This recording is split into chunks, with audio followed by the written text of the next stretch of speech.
What an introduction. That was fancy animation. Episode 250, What's Right with Nick Wright.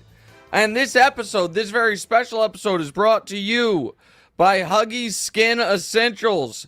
Babies, rejoice. New Huggies Skin Essentials are here. A brand new dermatologist-approved line of diapers, wipes, and pull-ups training pants, all designed with a baby's sensitive skin in mind. Damonza, we've got quite a show planned for everyone today.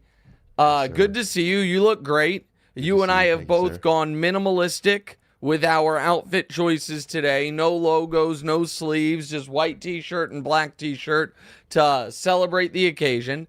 And because today is a special show, I am going to do something I essentially I try never to do, and I scold other podcasts for doing, which is a bunch of fluff in the beginning before we get to what people are here for, because I think the fluff in the beginning here actually people will enjoy, which is I have to go back. The payoff on this, I promise, will be worth it.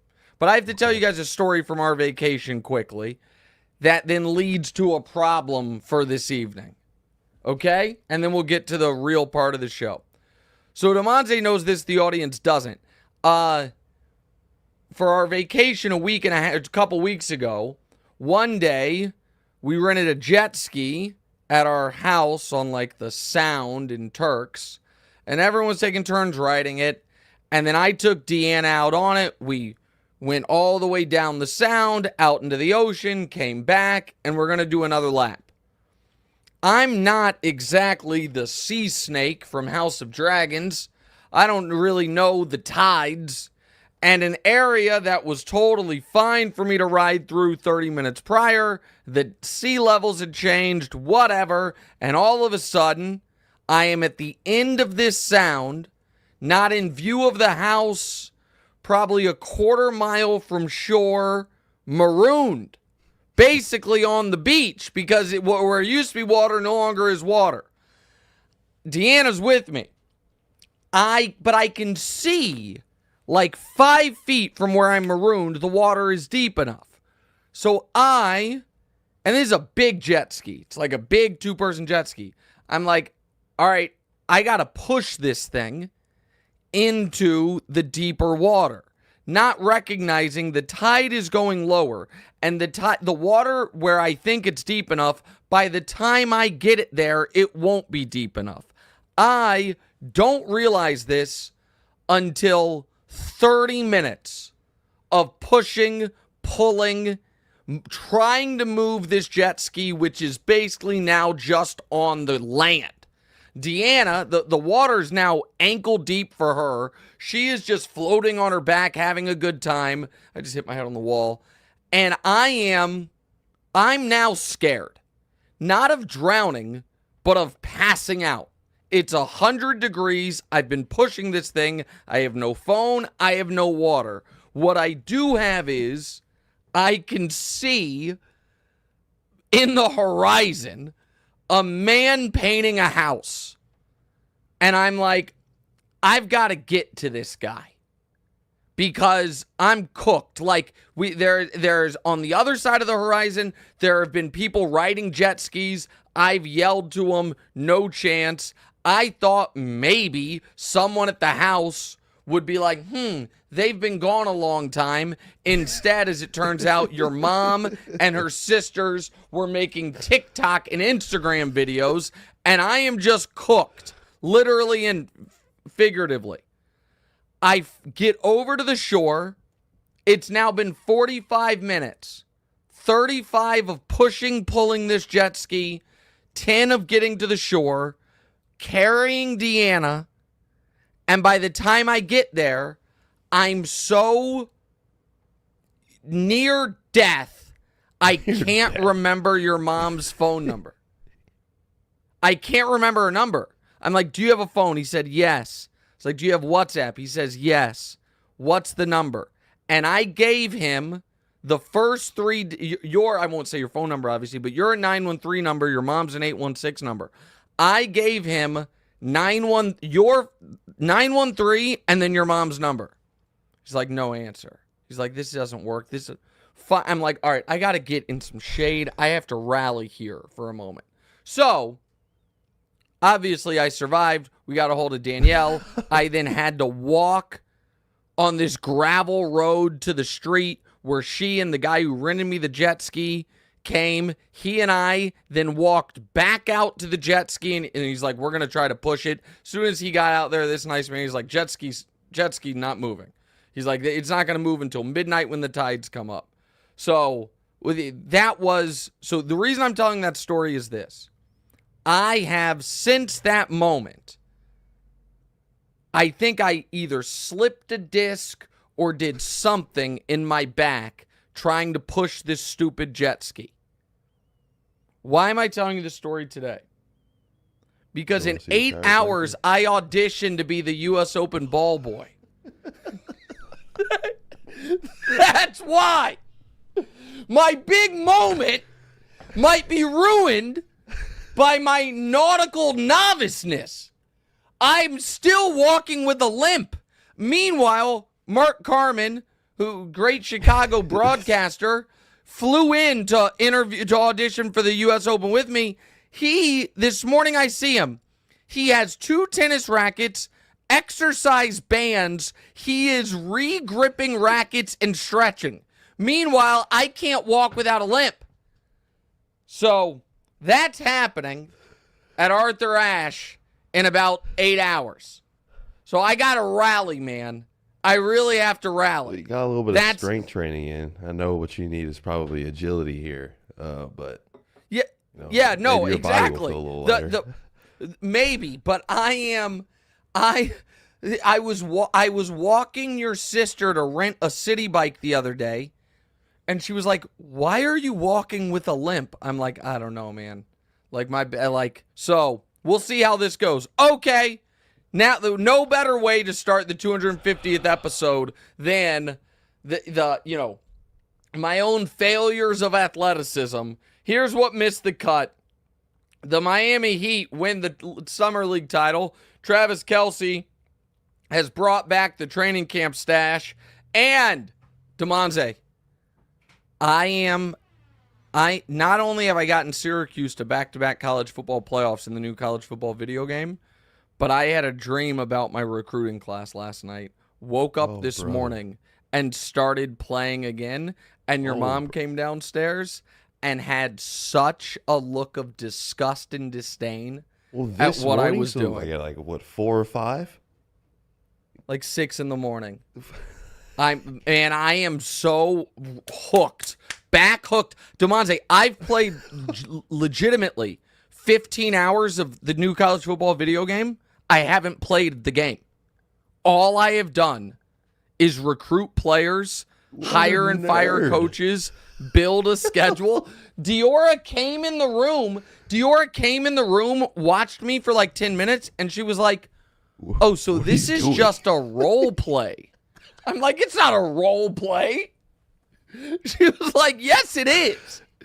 She was like, "Are these at least actually real people?" I'm like, "No, we're at the 2029 season. They're just make-believe." She was like, "Well, how do you know if they're good?" I'm like, "Their ratings." She was like, "When do you play?" I'm like, "I'm not going to play. I have to, that sullies the recruiting process. I'm just recruiting and simulating the games. And by the way, I built Syracuse into a national power. I mean, we won 2 ACC championships into back-to-back college football playoffs. Last year, though, we went 7-5. It was a disastrous season, and the defensive coordinator paid with his job. Okay. In the chat, let us know some of your favorite moments from the first 250 episodes, and we'll read some of those best answers later. And now to the actual show. Damonza, go ahead. Yeah, so Team USA needed every drop of LeBron's game-high 20 points versus Germany. Mm-hmm. He was also a crucial part in their close win against South Sudan. LeBron's teammates have called him the key to victory, and it's very surprising coming from Ant Edwards. But I know LeBron's your guy, but isn't it kind of concerning that he's the number one guy for Team USA at this moment, being 39? And, you know what? I'm not trying to sound unpatriotic, but I don't really, I mean, I care more about LeBron's legacy than Team USA, and for LeBron's legacy, this is unbelievable. Guys, he's the best player on the Olympic team. I said that on TV yesterday before the Germany game happened. Since these Olympics have started, the players themselves voted who's the best player. No one got more than 2 votes except for LeBron, who got 5. They've had 2 close games. He won them both for them. And they made him the first male basketball player ever to be a flag bearer. So I understand that, MJ probably would have bet on who would have won who would have crossed the finish line first. Here's the thing. By the way, Mark Carmen's here at Trentage, just awesome. Really not doing well. He's the biggest Michael Jordan guy in the world. He's not doing well hearing all this. Here's the deal. I actually think LeBron's age has worked against him narratively more than it has skill-wise, basketball-wise. This past year, he was second-team All-NBA caliber guy, and he wasn't really even considered for it. And the only reason people would give you, other than the Lakers' record, which, like, Kevin Durant made it, Kawhi Leonard made it, Kawhi's team, I guess, had a slightly better record, but the guy's in year 21. The guy's almost 40 years old. Going into these Olympics, there were smart people debating whether or not he should start and whether or not, this was just a lifetime achievement the way it kind of is for Diana Taurasi on the women's side. Instead, he's the best player. And if you were to ask me, under this context, Damonza, full health, rested, is there an American basketball player that I think is better than LeBron James on this team or otherwise? The answer is no. At this moment? This moment. I don't think there's so here's the thing. If you want to say in the rankings of players, right? And I know Shea's not an American, but we'll include him. Take out the big 3. Giannis, Jokic, Luka. Take those 3 guys out, okay? Any other player in the league, if you want to say, well, because LeBron can't do it 80 nights a year because of his age, because he's more of an injury risk than some of these guys because of his age, I am going to have Jalen Brunson above LeBron on my player hierarchy. Fine. I'll agree, disagree, whatever. I'll listen to it. That's a separate question. If the question is this, we've got 3 games in the next 10 days. I'm guaranteeing you health for everyone involved. Other than the big 3, Jokic, Luka, Giannis. Of every basketball player alive, who is your top draft pick?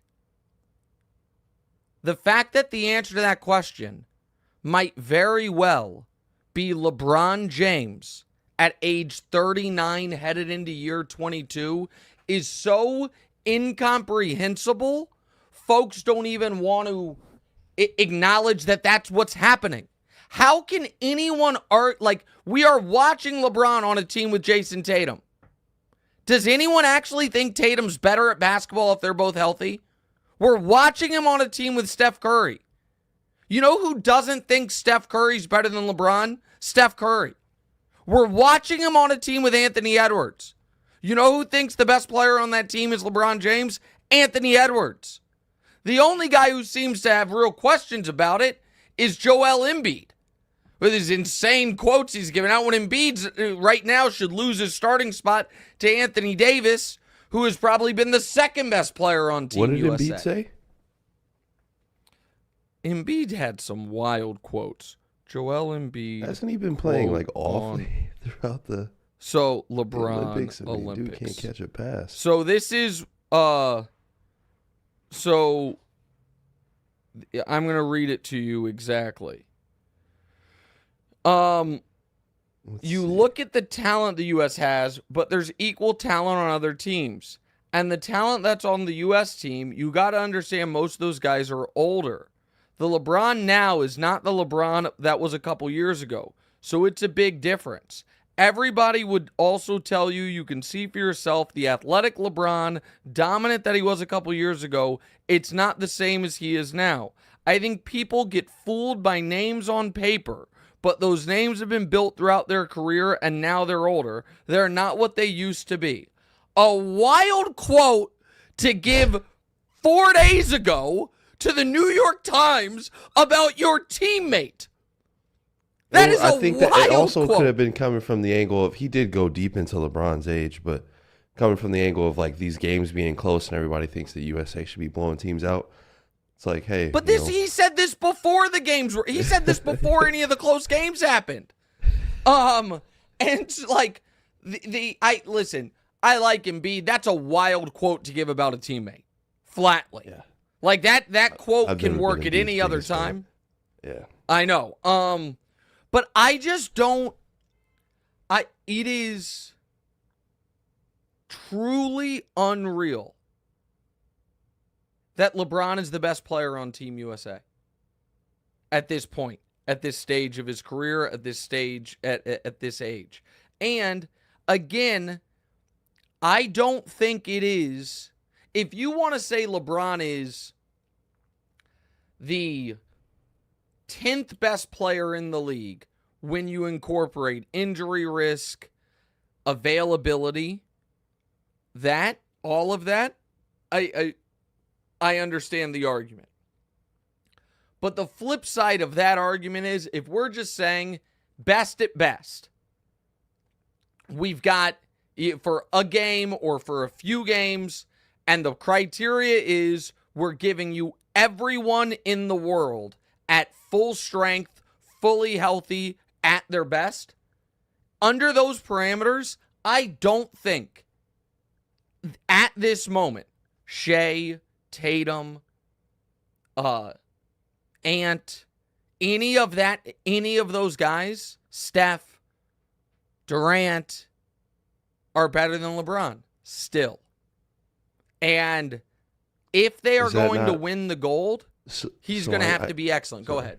Yeah, I was going to say, so I know No, you're you a big LeBron guy, but like, you're not worried about him being the best player? Like, what does that say about the talent that's going to be left in the NBA? Oh, well, listen, or what the Olympic team's going to look like in 4 years when LeBron, Steph, KD hadn't played yet, but KD, Drew, who's been important, when all those guys are gone, yeah, the rest of the world's coming. It's why they need to win this gold. And right now, they'd have just lost back-to-back games to South Sudan and Germany if LeBron didn't save their asses. It's remarkable. All right, let's talk Chiefs quickly. Yeah, so Mahomes and the rookie Xavier Worthy clearly have a nice connection. I think we're going to show a replay of that air ball, or that moon ball. I mean, where he rolls to his left. This is an insane throw. Rolls to his left, flips his hips, 55 yards in the air, bang. Go ahead. Yeah, so obviously Kansas City is prioritizing the speedster wide receiver as they spent their first draft pick on him. But we know the Chiefs tend to play in games that get cold, and you need like those bigger wide receivers. So do you think the Chiefs might be setting up aging Travis Kelce for a meaty end of season or second half, whatever you want to call it? I don't buy that analysis. I don't buy that when it's cold, speed doesn't play. I don't buy that. I disagree with that. It didn't play for the Dolphins because the Dolphins were the Dolphins don't play well in the cold. It wasn't exactly balmy in the famous Bills skinnier Chiefs dudes do get cold. 42-36 game. They get brittle.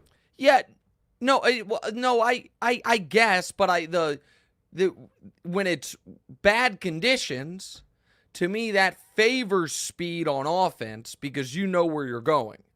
Like if it's snowy out, the defense has to react and has to plant. You know where you're going. Also, Rashee Rice is an over-the-middle receiver, and I'm not in charge. I'm not in the league office, guys. Send your complaints elsewhere. But I said it last week. I'll say it again. I don't think he's getting suspended this year. You can say that's ridiculous. You can say it's outrageous, whatever it is. I do think he's eventually getting suspended. But if they were going to suspend him before the legal process played out, they'd already done it. The fact that they haven't makes me think that they are waiting to see how the legal process plays out, and that's not going to happen until after this season. And so, no, I mean, here is, now, as far as size, the producers, remind me that Justin Ross is Casey's only receiver over 6'2", that they don't have like a big body receiver except for Kelsey. Listen, it's not a perfectly built receiver room. What it does, though, here's the thing. And by the way, Xavier Worthy missed a lot of minicamp with a hamstring and now has missed the last 2 training camp practices with an illness.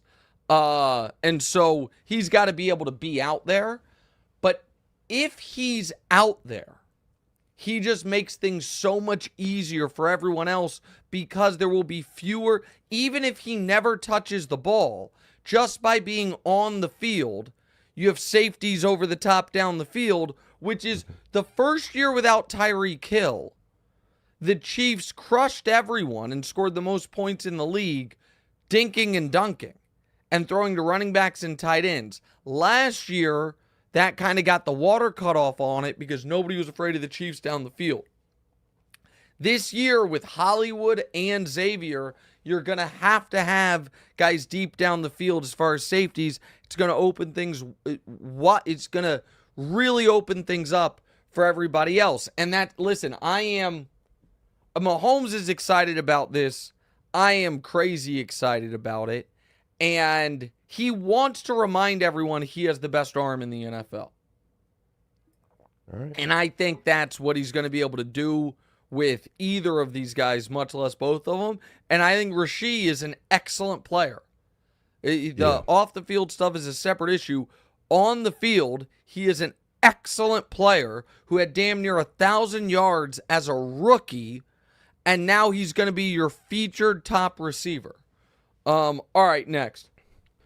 Yeah, so John Harbaugh came out and said that he and Lamar Jackson have a joint vision, and that Lamar is going to be known as the GOAT quarterback. So these some crazy standards to put on Lamar's, crazy pressure to put on Lamar's shoulders, considering the pressure he already has. So you go ahead and answer, why would he do this? And remember that, you're on eggshells with Lamar Jackson, so be easy with it. Okay. Well, first of all, did you see Lamar's training camp update yesterday? Yeah, I did. What was it? Does he have COVID? I know he's sick. I don't know.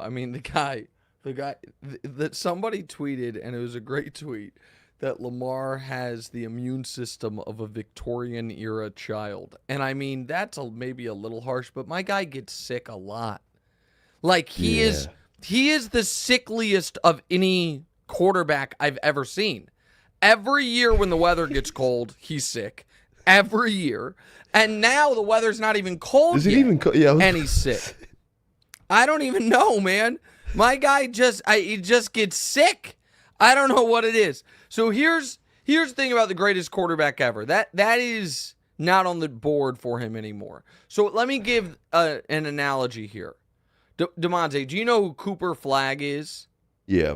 Have you heard that name? The number one high school player in the country. He's about to go to Duke. Cooper Flagg may never be as good as, let me pick somebody, Trae Young. Okay? However, on the board of possibilities for Cooper Flagg is greatest player ever. Everything is on the board for him. For Trae Young, greatest player ever is not on the board anymore, even though he's better than Cooper Flagg might ever be. Does what I'm saying make sense? Like, some guys, if you've been in the league 5 years, Your ceiling, we know, there is a realistic outcome of floor, ceiling, all of it. So the reason I bring that up is this. Jaden Daniels, who I don't even know that I think is going to be good, has a better chance of being the greatest quarterback ever than Lamar, because it's possible for every quarterback currently playing, except for, I suppose, 2, it's impossible for them to be the greatest ever. But Apex Lamar Jackson, though, you've seen that, and what do you think that is? Is that not I don't want to say not GOAT, close but to like, the greatest? it's definitely a top, like that's a number 1 quarterback. I feel like Lamar playing at his Apex version. He's a number 1 quarterback. 100% agree. Today. Okay. Yeah. All right. Oh, well, number 2 maybe, but yeah. But yes, it's a Hall of Famer. It's one of the greatest ever.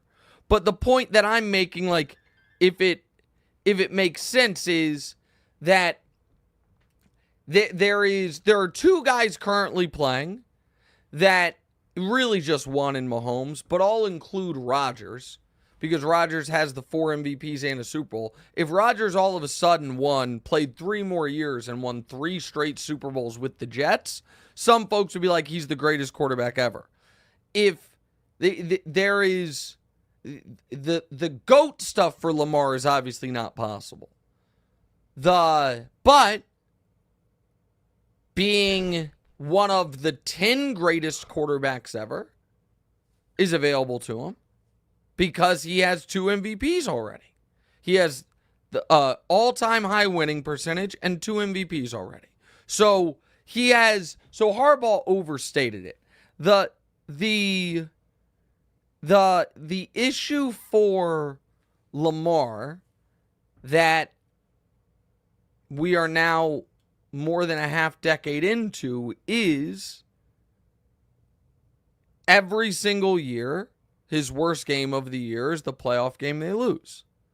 And so it's not just, here's the thing, it's not just like, oh, the guy doesn't have a ring. It's every single year in the postseason, he has a terrible game. That's a killer. And so I'm not saying he won't ever get over that. What I am saying is the trend at this point is undeniable. And now there are 2 guys, like Josh Allen and Lamar, both have a strong case. They're the 2nd best quarterback in the league, and both have a massive but about them. For Josh, he's not able to be consistent over the course of the entirety of a regular season. Because of that, they never have the bye. They never have home field. They're always playing these brutal round 2 games. Like, we don't have the 14-3 number 1 seed bye, play the Jags in round 2 like Mahomes had a couple years ago. That doesn't exist for Josh Allen yet. For Lamar, it's the opposite. Lamar has those years. They do get the 1 seed. They do have the good path. He wins MVP. And then all of a sudden, he's awful in the postseason. So I think that right now the Ravens roster is slightly overvalued. But I also think that there's one other thing that's working against Lamar. Right or wrong, the current crop of quarterbacks is judged versus Patrick. What's Josh's problem? Can't beat Patrick in the playoffs. Why is Burrow still considered by many the 2nd best quarterback in the league? He beat Patrick that one time in the playoffs. People are super high on CJ Stroud. One of the reasons, Patrick hadn't beaten him yet. They haven't played yet. Like, for Lamar, they've played the Chiefs 5 times. He's played Patrick 5 times, 1-4, including a home AFC Championship game. That's why that Week 1 game for the Ravens against the Chiefs is such a huge spot for them. Such a huge spot. Go ahead. I'm very intrigued. You don't seem to be convinced that the Ravens could pull out the dub. I know you thought that was really bad for the Ravens to have that in the first game, but I think it would be great. I mean, especially if they win, it's Harbaugh great saying for that him. with the Chiefs in the first game is hilarious. But I mean, listen, and Harbaugh you saw why he's such like a motivational force and all of that. Now, it was a great quote, and God bless him, but I do think he loves Lamar.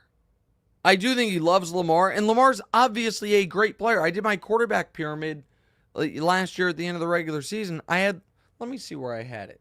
Hold on, let me see if I can find my quarterback pyramid. Tiers and Mahomes Mountain. Had him somewhere you didn't like.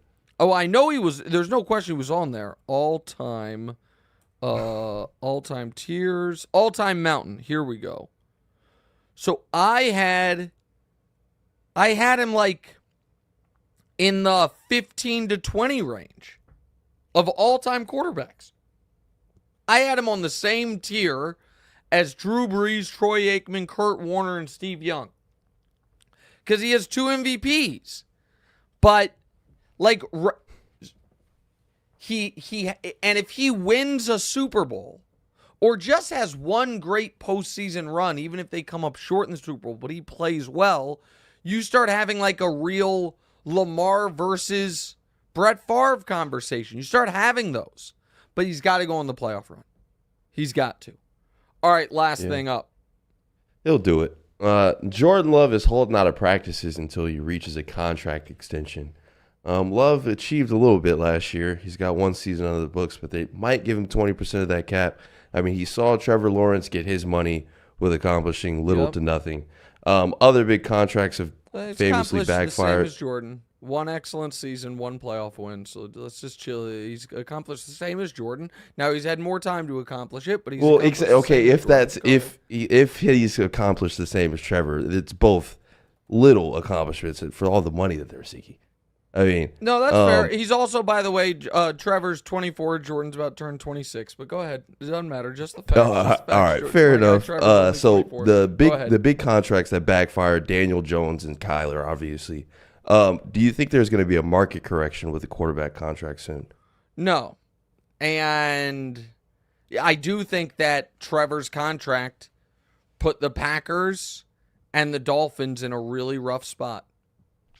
Because it'd be one thing to be like, you haven't accomplished what Joe Burrow did. We're not giving you that. But when Trevor gets 5 for 275, all those guys get to be like, Tua hadn't won a playoff game yet, but Tua's had more good seasons than Trevor's had. Jordan Love has won a playoff game. They all get to be like, that's what Trevor Lawrence got. That's what I want. And listen, you were early on Jordan Love, and thus far you've been correct on Jordan Love. I'd be nervous to pay Jordan Love that much money off this small of a sample. But it's just a weird spot because he didn't play for all those years, so the contract's up. You know what I mean? Like it's not simple, but this would be a tiny sample. 10 good games is what we're talking about. He is my guy, but yeah, I will admit that it is a small sample. I hope that he can settle with something. But I mean, we'll see. Well, he's going to get $55 million. I'm just telling you. All of those guys are going to get what Trevor got. This is not a Trevor Lawrence conversation as far as the prince that was promised, my affection for the guy. This is just a cap agent realistic conversation. None of those guys are going to take significantly, if anything, less than what Trevor got. And so those teams are like, you got to be kidding me. I'm going to make this type of commitment to Jordan Love off 10 games. The Dolphins are like, we don't even know if we think Tua's that good. And we're going to pay him that. But the answer is that's what Jordan's not going to practice till he gets his deal. My guess is by Friday, Jordan Love has a 5-year, $277.5 million contract. That's my guess. And they're just going to keep their fingers crossed and hope that he's excellent. All right, a very special public defender, and I'm told there's some surprises to celebrate our 250th episode. All that's next. Very quick break. Right back. What's right?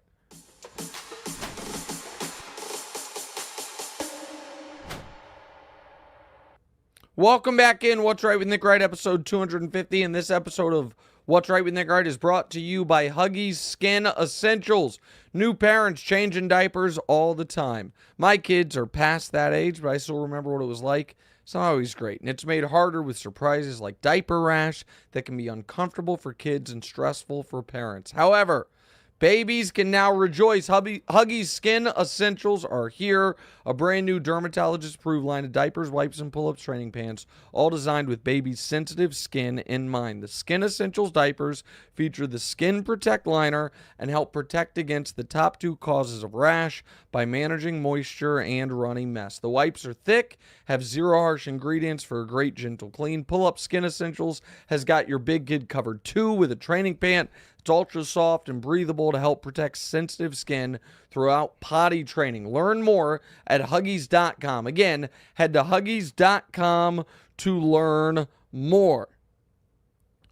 All right, so 250, Damonza, this is episode 250. Yes. And I'll let you take it away from here. Yeah, so 250 episodes in, and you've gotten a lot right while impressing many people. So let's take a listen to what some of them have to say. Quick sound. Oh, wow. I hear it is the 250th episode of What's Right. I always thought it could have been called What's Wrong, but Nick's right occasionally. You do occasionally get some things right. I don't know how many things you actually get right. Yeah, totally. He's right all the time. So many bold takes, so many things that were out there, so much stuff that I was like, wow, he's really going out on a limb. I liked the one where he said the Kansas City Chiefs were going to win the Super Bowl. And then they did. And I was like, how did he come up with it? Is it because he's from there and a huge fan and they got the best coach and the best quarterback and they were the favorites? That might have been it. But he got it right. And then he got a tattoo and he was so right about the favorites winning the Super Bowl. It was impressive. I really don't even give him credit for being right on the Chiefs. I mean, you just happen to be born in Kansas City, dude. Relax, all right? But one thing for sure that you get right is your fashion, and that is because of my bestie, Danielle, which you also very much get right. One thing that he was right about was when I was about 7 years old, he asked me if I wanted to be in a play. And I was so scared that I'd get made fun of at school. My dad told me never to care about what other people think, just think about what I will enjoy. And now I'm 19 years old and I'm a theater major in college and I plan to do it for the rest of my life. Here's the 250 more, 2,500 more, 25,000 more. Congratulations, man. Great podcast. Congrats on 250 episodes. Congrats on crushing it on the show, and celebrate. Big moment. Meanwhile, 250 episodes. Try to be a good teammate.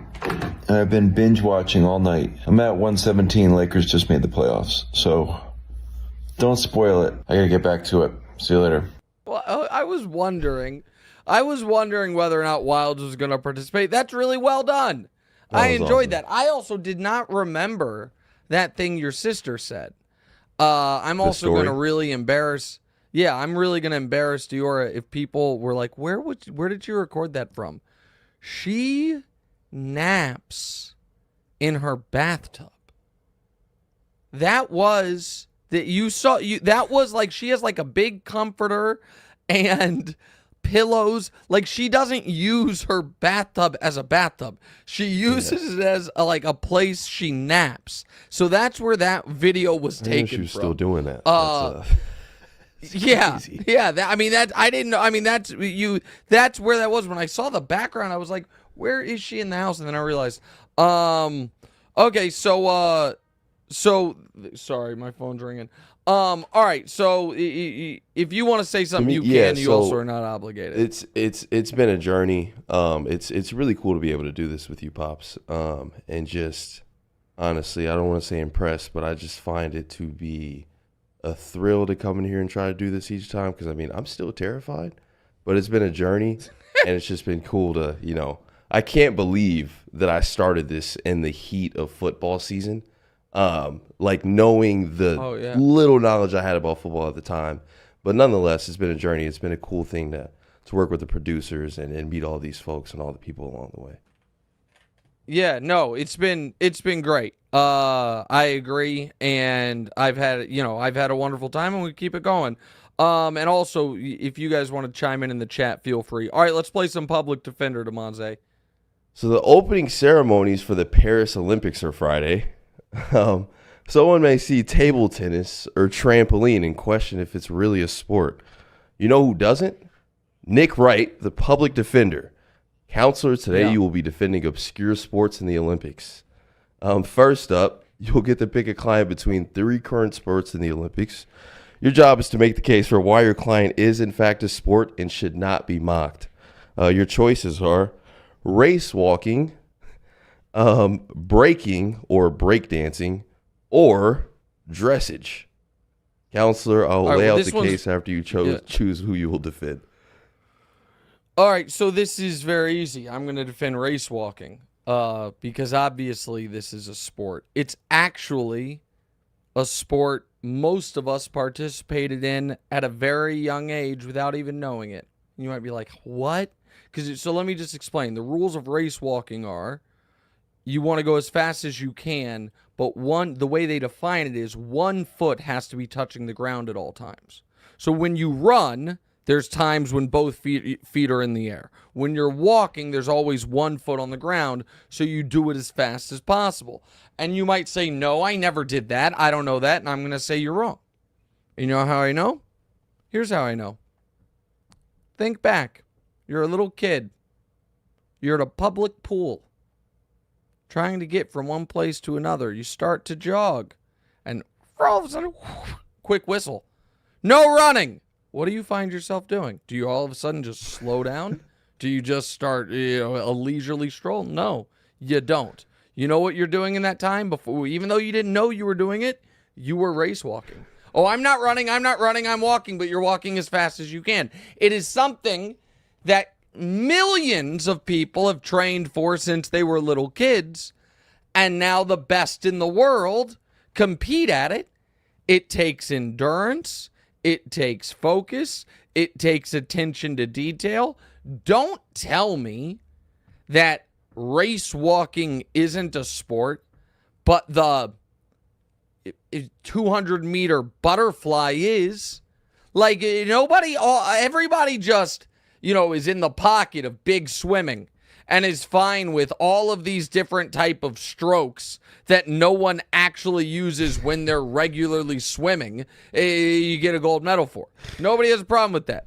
But I guarantee you, without a shadow of a doubt, more Americans or people worldwide in the last year, certainly in their lifetime, have found themselves simulating race walking than they have simulated,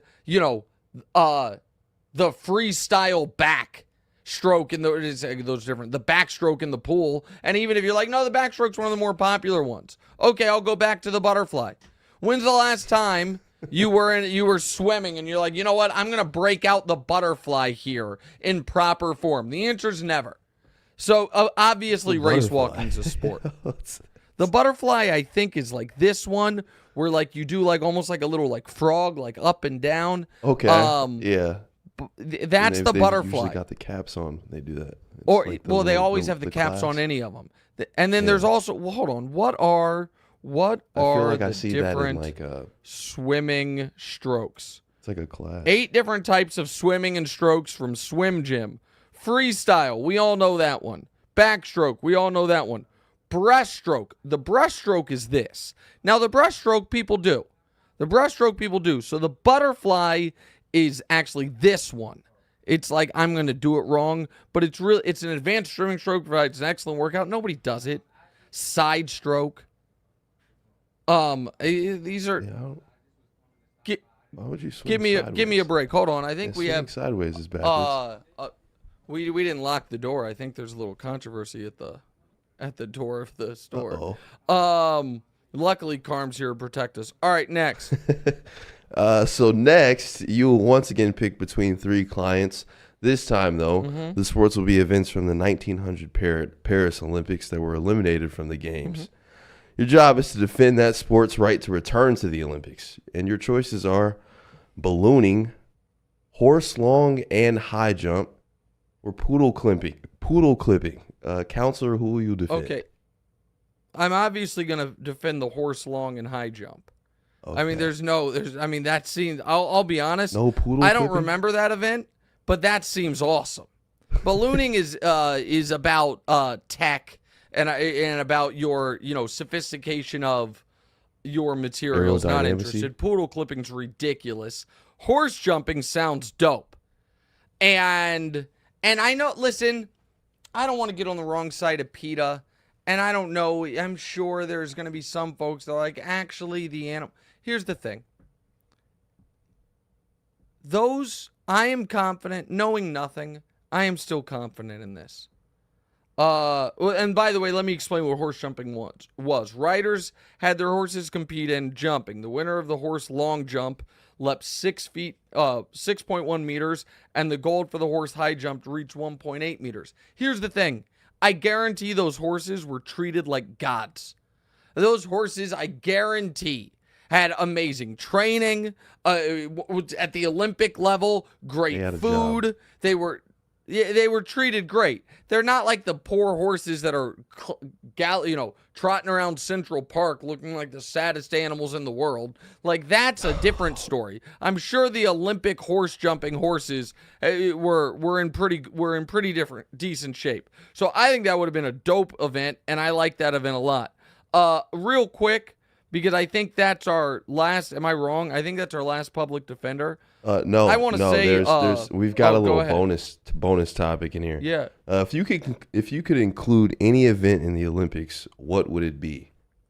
Competitive gambling, sports debate, video games, other? If I could add an event to the Olympics. Listen, I'm gonna. No, that would be too self-serving. I'm gonna try to keep with an athleticism thing. I'm gonna once again go to something that millions of people have done. It would be captivating television, and the cool thing about it would be a true test of endurance, and it could start basically at the opening ceremonies and end probably right around the time of the closing ceremonies. And that is keep the balloon in the air.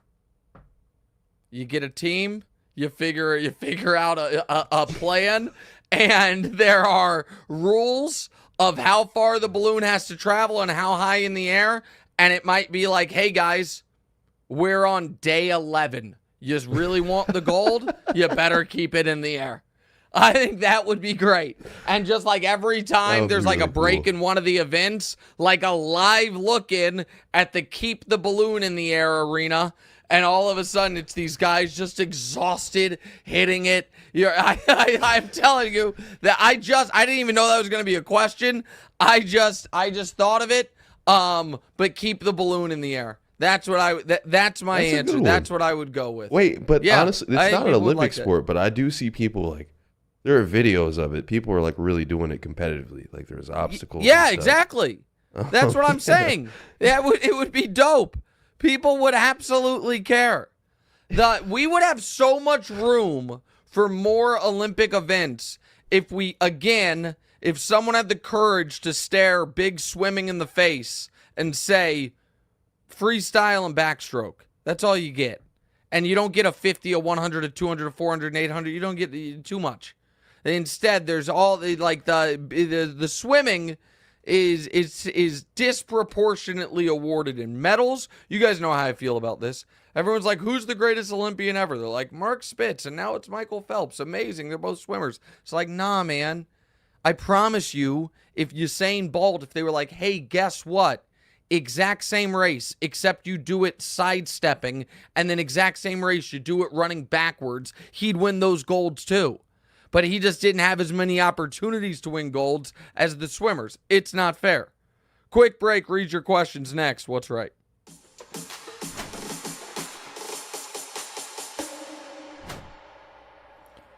All right, welcome back in. What's right with Nick Wright? Before we get to the questions, Daniel asked during the break, what my issue with swimming is. I don't have an issue with swimming. I just think that people are, afraid to take on big swimming at times. And I'm going to tell you another. So, if people remember the '08 Olympic Games in China, weird things were happening. So this is an article from August of 2008. Today must have been an off day for the Beijing water cube. Only 2 world records broken this morning. Yesterday, 6 world records were broken in 5 races, meaning there was a race in that Olympics where the guy or woman who came in second in the race broke the world record, only to be beaten by the person who came in first. The first 4 days of the Olympics, 16 world records were broken. And if you remember, the theory everyone had is the suits. They're like, oh my God, the suits are all, it's these Nike suits that are doing it. I have a much more simpler theory. The pool is too short. And everyone thinks that's dumb, but I deep down know I'm right. So here's the setup. You're in China. It is an autocratic state known to jail or kill dissidents at times. You have been charged with setting up what is the crown jewel of the Olympics. They're calling it the water cube, the pool. Everything's perfect. It's all set up. The cement's been poured. We're ready to go. And the pool, which is supposed to be 50 meters long, is 49.96. You've screwed up because you forgot to incorporate, oh my God, once we do the paint and the lacquer and the extra paint and whatever, it takes off some of the length. What are we going to do? And the answer is, tell no one and start a rumor about the suits being super fast because records are going down, boys. And that's what happened. You can't convince me that's not what happened. I watched those Olympics. Every race was like, oh, world record pace. And a lot of those records then stood through the next Olympics. And everyone's like, oh, the suits. It wasn't the suits. And so again, like, people feel free to go ahead and look into it. But it just, and by the way, I want to say one other thing about, hold on, let me see this real quick. Hold on. So again, as of I'm not going to get into it further. People aren't worried about it right now, but the Olympics are coming up, and I guarantee here's what you're not going to see in these Olympics. Multiple races where someone sets a world record and doesn't win the race. That's pretty rare. It was happening left and right in the swimming pool at the '08 Olympic Games. All right, Damonza, let's go through some of these listener questions. Tori Spears says, Nick's breakdown of LeBron versus Jordan GOAT debate is my favorite moment. I use that video all the time for proof. Oh, okay. Oh, well, thank you. There are certain things that take on like a viral life of their own that I'm like, sometimes when I do it, I know what's going to happen. Sometimes when I don't know what's going to happen. And then people, who have never watched the show, never even watched the pod, but have seen the viral video, will see me and say something about it. And that video is one of them. All right, go ahead. Eclipse Stormborn. I love you guys. My favorite moment of these first 250 episodes is the Inception story. Oh, that's an embarrassing one. I probably shouldn't have admitted to that on the air. All right, let's keep rolling. Craig Barnett said, peak moment was Damonza's dinosaur denial. That was fake. So that was when Damonza was brand new to the pod and was, I think, trying to be funny. and still a little bit gets like the weird feeling in his stomach when someone brings it up, because I feel like Damonza feels like people think he's dumb because of it when he was trying to be trying to be funny and didn't deliver it. You delivered it too credibly. Yeah. Like you were so Too sincere. deadpan about not being sure about dinosaurs, and we live in a time where a lot of people are not sure about anything, that they were like, oh, Damonza's one of those. Where's the proof? So that's kind of haunted Need you. a video. bit. Yeah, exactly right. All right. So we got Mike C. Favorite moment is every episode that Nick gets fired up. Love the segments. I love you being so relatable. Thank you. Oh, that's so much. Thank you, Mike. And Wilkick2 says, my favorite episodes are the ones with your wife and father-in-law. That's actually her grandfather.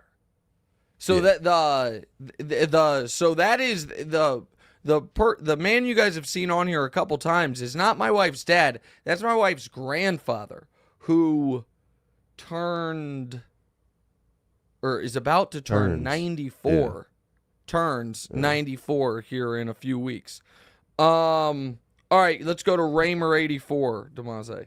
Raymer84 said, this pod is great. I am British, live in England, but I'm a big NFL Broncos fan. The growth of Damonza on here, the family interactions are the highlights.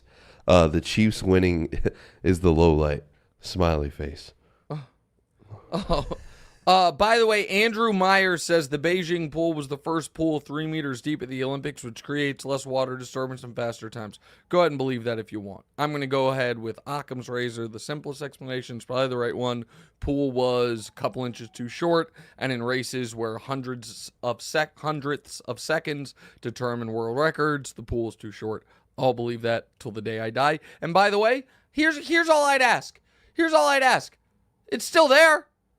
Someone go. Ask President G if you can stop by with a measuring tape. That's what I'd like. I'd like a measuring tape and somebody to go show me. That's all. I'm down for evidence, but for some reason I'm not sure if you have access to that part of the old water cube. I'm just curious. It's just questions. Just questions that I think warrant asking. What's Chasing Felix say? Best podcast moment, Nick's story about his summer internship where he spent months being George Costanza and doing nothing but wandering the building. Yeah, that was great. That was an all-timer, man. It's the only office job I've ever had. An internship at Sprint when I was 19 years old. 3 days into it, my boss got laid off, and I never got reassigned.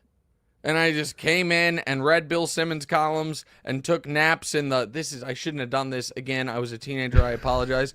But they had a couple rooms downstairs that I didn't know. I honest to God, just an idiot teenager. I didn't know what nursing room meant. I was like, why is nurse? I just thought it was like for little kids. But there was just a room with a chair. There were 3 of them back to back to back. There were dark rooms with a chair. But now I know, obviously, it was for mothers that were, nursing. And I would just go in there and sleep and go to the movies, come back, clock out. And with like a week left in the internship, I got an email like, you've been assigned to me. And I'm like, well, my summer's over, so thanks. And so I did whatever I was asked to do. It's not my fault. They fired my boss. Was it a paid internship? Nick Wright. Was it? Yeah. You paid. That's You think I did, John? Yeah, I did an internship at Sprint for the experience. What are you like? What? Nick Wright Muse. Fave episode was when Dior's first time coasting with Nick. That's very nice. What does Dusty say, Damonza? Dusty said, question, are we going to get a weekly NCAA 25 minute from Nick updating his Syracuse dynasty status, much like the F1 segment? Well, no, listen, here's the deal. I need to actually close the deal and win a national championship at Syracuse. And then my coach needs to be offered his dream job, which is the head coach of University of Southern California. Those 2 things happen. Once that happens, I will actually play the game. Until I am not allowing myself to actually play a game until I build a champion. And I've come close. Again, we've made the college football playoff twice, but it's a big, a lot to do. I think you should. What? I don't know. I mean, are you talking streaming or you? I mean, I don't know. I think you should play the game. No, I'm not going to. Seriously, if you not played a single exhibition game? No. Yeah, that's really boring. I just started Dynasty. I took over Syracuse, and I'm building a program. That's what I'm doing. I'm doing. I'm recruiting players, and I'm building a program. I also, oddly, am way oversaturated at the tight end position.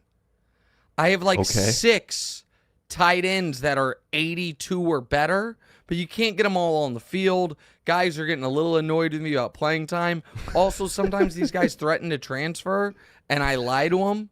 I'm like, I'll change my playing style, but I don't. Like there's you get like little message pop-ups or whatever on the thing. Like at the end of the year, it's like this guy's gonna transfer, and it's like, why are you gonna transfer? And it's like playing time or playing style, and to try to convince him to stay. There was one guy. There was a quarterback. I felt badly about this to this fake guy. This guy was junior, going into his junior year. He was like an 86 overall quarterback. And he hadn't played because there was a senior ahead of him. And he threatened to transfer. But I really had to convince him to stay because the senior was graduating. And then this guy was ready. So I convinced him to stay. And then my 5-star true freshman quarterback, after the offseason camp, all of a sudden he was an 85 rating. So it's like I've got this junior who's an 86 or a freshman who's an 85. So once again, he didn't get to play. And then after the season, Damonza, I had too many people on my roster, and I told him to transfer. I clicked the button like, buddy, you need to leave. I felt really bad. I love it so much. I missed doing this so much. Like, you're laughing. I don't have the TV show today, and I don't go to the U.S. Open thing till 3. And you might be like, oh, Carm's in from Chicago. What are you guys going to do? Probably recruit players. That's probably what we're going to do. Is Carm down for that? Has he seen any of the... You know what? I mean, here's the thing about whether or not Carm's down for it. Carm is getting to audition to be a U.S. Open ball boy today, thanks to his old buddy Nick Wright. So if he has to sit there and watch me recruit make-believe high schoolers in the year 2030, he's just going to have to deal with it. All right. So this was a fun show. There is no TV show today because on FS1 is the U.S. women's exhibition game against Germany.